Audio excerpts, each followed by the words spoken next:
Today we are 3D printing some Halloween pumpkins, and these have been beautifully designed. There'll be a link in the description below to the original designer's file so you can go check them out. And the original designer also has many other designs that you can go and print. And they've done an absolutely wonderful job with these. They look absolutely sensational. And they just need a bit of paint in order to make them look like they've got their scary faces. Now I do wish these were actually hollow. That way you wouldn't need to do any paintwork like this in order to get them with their scary face. Because the actual designs are really good.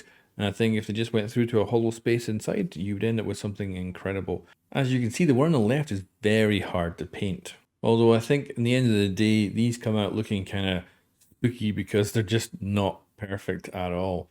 But yeah, you can start to see how they're going to look. Now, of course, I've gone with white, not orange here, because I don't have any orange filament.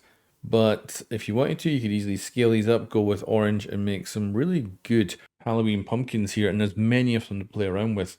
And I think the minor change is just make them hollow and it'd be bang on for Halloween pumpkins. The design is definitely top tier. And overall, very happy to have tried these out and definitely recommend them. They are just a little bit hard to make look perfect, but otherwise really nice to play around with.